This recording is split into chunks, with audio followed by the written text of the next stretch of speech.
السلام علیکم. کہانی کو آخر تک پورا سنیے گا، اور اگر آپ چینل پر نئے ہیں تو سبسکرائب ضرور کیجیے گا. ماہرہ عارف. اللہ دینے سے اور دیتا ہے، یہ وہ بات تھی جو میں نے امی کے منہ سے نہ جانے کتنی بار سنی تھی. ابھی بھی دروازے پر دستک ہونے پر میں دیکھنے گئی تو ایک فقیر عورت کو دیکھ کر بے اختیاری جھنجھلاہٹ کا شکار ہوئی. امی، آپ اپنے کپڑے کیوں دے رہی ہیں؟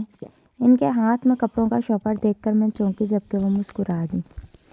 اس عورت کو وہ تھیلا پکڑا کر اور کچھ پیسے دے کر اب وہ دروازہ بند کرتی اندر کی جانب بڑھیں تو میں بھی ان کے پیچھے پیچھے ہو لی.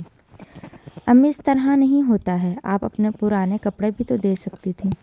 میں اب ان کے پاس ہی بیٹھ کر تحمل سے بولنے لگی تو وہ مسکرا دیں. جو چیز خود کے لیے پسند کرو وہی دوسروں کے لیے. انہوں نے بہت پیار سے مجھے سبق پڑھایا. میں اٹھ کر اپنے کمرے میں آ گئی.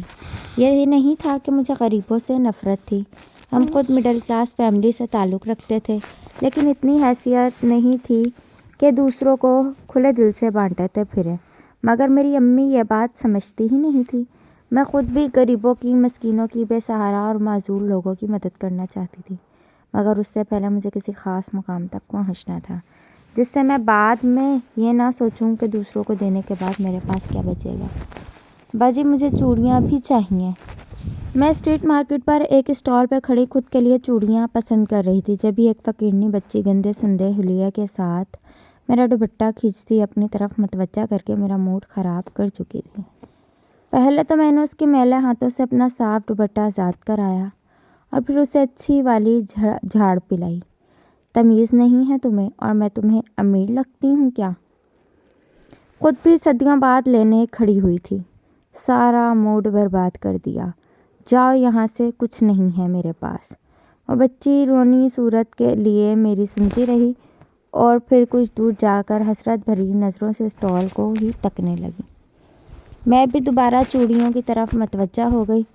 اتنی دیر میں مارکیٹ کے پاس بنی سڑک پر ایک سفید چمچماتی گاڑی آ کر رکی. مجھ سمیت وہاں موجود بہت سے لوگ اس کی جانب متوجہ ہوئے. اتنی دیر میں اس گاڑی سے ایک خاتون نکلی. قیمتی شیفون کے جوڑے میں ملبوس سونے کے زیور پہنے وہ ایک امیر خاندان سے ہی لگتی تھی. میں بڑے وثوق کے ساتھ ان کا جائزہ لے رہی تھی. شاید اس کی وجہ میرا وہ خاص مقام تھا جو اس وقت مجھے اس امیر عورت میں نظر آ رہا تھا. وہ فقیر بچی ان خاتون کی طرف بھی بڑھی اور شاید چوڑیوں کی ہی فرمائش کی گئی تھی، کیونکہ اب وہ خاتون مسکرا کر اسی اسٹال کی طرف بڑھی جہاں میں کھڑی تھی. جتنی دیر تک انہوں نے چوڑیاں لیں اتنی دیر تک میں یہی اندازہ لگاتی رہی کہ میں ان کا پرفیوم کون سے برانڈ کا ہے. چوڑیاں لے کر وہ میری طرف بھی ایک مسکراہٹ اچھالتی اب واپس مڑی تھی، مگر آدھے راستے تک پہنچتے ہی ایک ٹرک ڈرائیور شاید اپنی رفتار پر قابو نہ رکھ سکا اور ان خاتون کو بے دردی سے کچلتا ہو وہ دردناک حادثہ رونما کر گیا. وہ چوڑیاں اب روڈ پر پڑی تھی اور ان کو رنگتا لال خون. وہ امیر خاتون بھی اب خون میں لت پت بے جان ہو چکی تھی. آس پاس بھیڑ جمع ہونے لگی اور میں بالکل ساکت کھڑی تھی، ایسے جیسے میرے پیروں سے جان نکل گئی ہو، ایسے جیسے میری سانس اٹک سی گئی ہو. میرا رنگ پھک ہو چکا تھا. مجھے اپنا دماغ سن ہوتا ہوا محسوس ہوا. میری سوچ، میرا خاص مقام آج میرے ہی سامنے رون دیا گیا، جس خاص مقام پر پہنچ کر میں غریبوں پر احسان کرنا چاہتی تھی.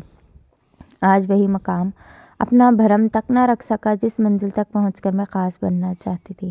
یہ بات سمجھنے سے تو قاصر تھی کہ راستے میں نظر انداز کرنے والی عام چیزیں ہی میرا اصل خاص مقام تک کا سفر ہے. وقت بھی کتنا بے رحم ہے. یہ انکشاف بھی مجھے آج بڑے نزدیک سے ہوا. جب تک میں دوسروں کی مدد کرنے کے قابل بنتی، کیا پتہ تب تک میرا وقت ہی ختم ہو چکا ہوتا. مجھے اپنا دم گھٹتا ہوا محسوس ہوا. نہ جانے کتنی نیکیاں میں نے صرف خاص مقام تک پہنچ کر کرنے کے چکر میں گنوا دی تھیں. مجھے اپنا آپ برا محسوس ہونے لگا. کچھ دیر پہلے کی گستاخی یاد آئی تو فوراً اللہ تعالیٰ سے معافی مانگی. وہ بچی اب تک وہیں کھڑی تھی.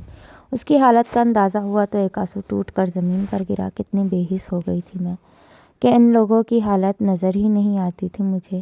میرے قدم بے اختیار ہی اس بچی کی طرف اٹھے. یہ لو.